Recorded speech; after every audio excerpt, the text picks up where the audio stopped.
Here's a look at the E-mini S&P through the eyes of eMiniDayTrader for Thursday, December 3rd, 2009. Well, going into today, we knew that in around the 5 to 6 area was likely support, and still in the 11 to 12 area as likely resistance. The market overnight did go up and test the high from yesterday. So it was obviously kind of leaning a little bit higher, whereas we were estimating the resistance in around this area and the support down around this area. So it was on the overnight basis. By the way, this is the overnight profile I'm referring to.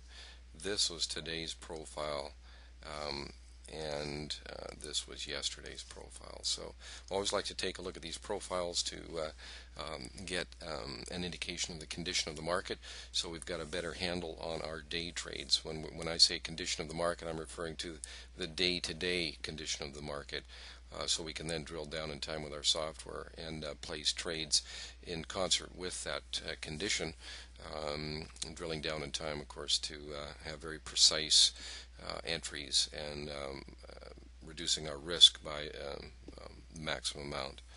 So at any rate, so the market did come up here, test the previous day's high, but then spent kind of overlapping that resistance area, even though that the value area here was higher overnight.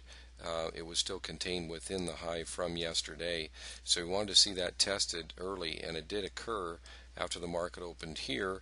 So we had a probe up higher to 17, but then it turned around very quickly, gave us a selling tail, gave us some more consolidation in here, and then the late spike down. So a break from that sort of consolidation, and you can see we've come all the way down here quite a bit. So we're really looking to see, can this 97 area hold? That's really what we're looking at right now. If this 97 area can hold, then we're going to have a bounce, and if not, we're going to have another leg down. And one of these is likely to happen tomorrow. We're bound to have a good move either above 97 or below 97, because we have the employment numbers coming out tomorrow morning at 8:13 Eastern Time.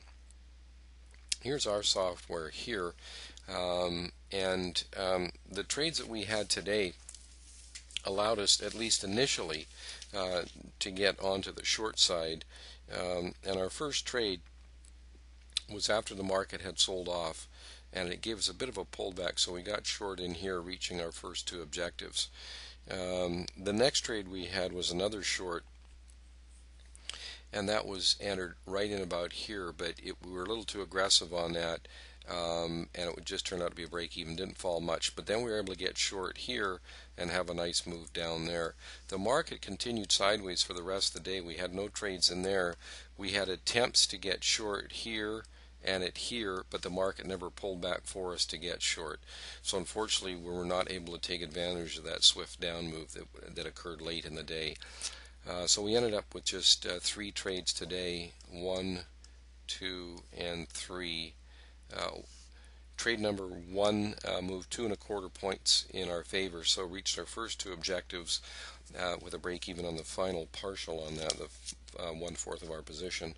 The second trade was a break even. It hit our first objective and then stopped out for the equal amount for the second half of our position. And the third trade easily hit our first 2 objectives as it went +4 in our favor, and however we only took 1 1/4 points out of that final partial on that trade. So still a nicely profitable day today. So this down move is pretty important, and I think we need to monitor in around that 97 level, either above or below it for tomorrow. Obviously, with if it can hold below it, it could obviously have a pretty good move lower. So the move higher, 6 in around the 6 area is really resistance. So that's really what we're looking at. The key level here around 97. With resistance in here around 6.